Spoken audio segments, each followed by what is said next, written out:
All right, so how we're gonna do our exam here is we're gonna find L5, and I'm gonna do a passive mobilization.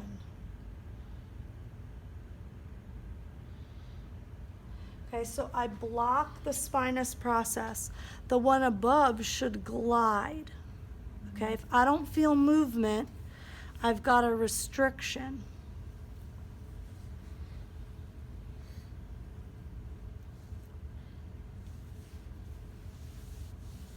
That's worse right there. And then I have a pen, or I do that. L5, 4 on 5, 3 on 4, 2 on 3. 2 is blocked. I can't get through it. Okay?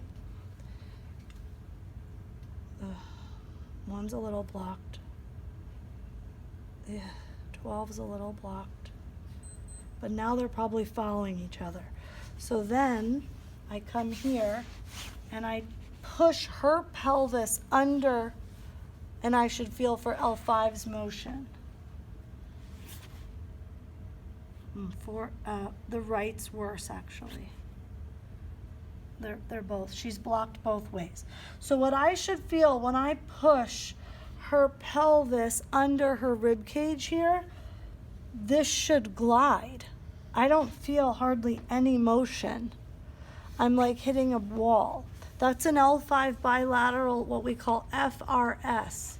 That means she's in extension right now. So her segment stayed in flexion and it didn't extend, because if it did, she'd be able to glide no problem. Okay, that's an FRS. So I check that side and then I check her other side.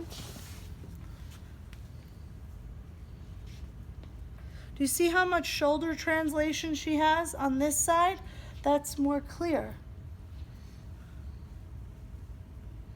Clear. Clear. A little tight.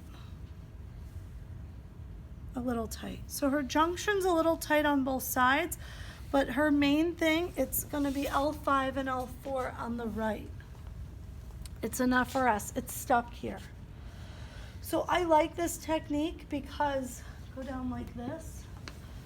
This, to me, is okay if you do a spring test, right? That's probably what you guys were taught. If you feel a little stiffness in your spring, that's your indicator that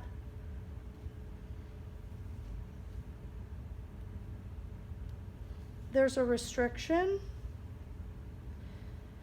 I just don't think it tells me enough. There's like a little spring on all of them.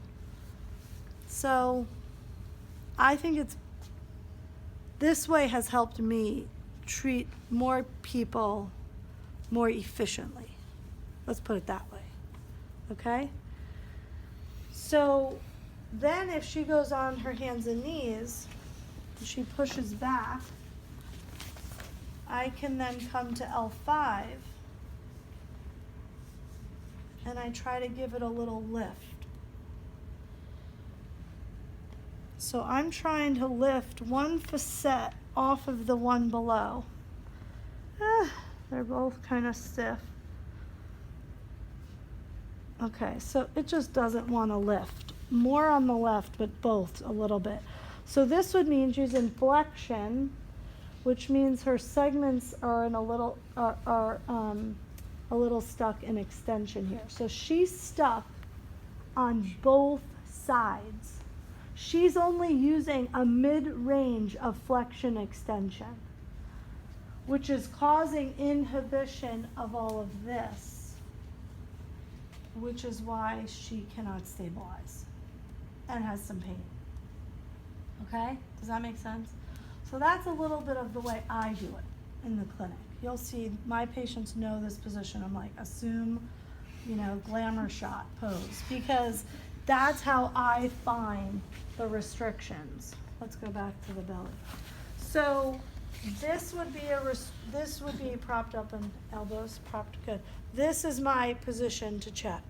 If we correct this, likely all of that tension you saw goes away. And then my job is to give her the right homework to keep the mobility and start firing this inhibited glute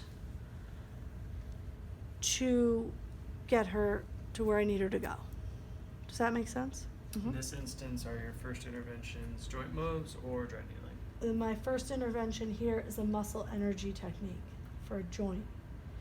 Clear the restriction, needle anything afterwards that feels like it hasn't completely let go, and then exercise. Okay? So that's how we would do that.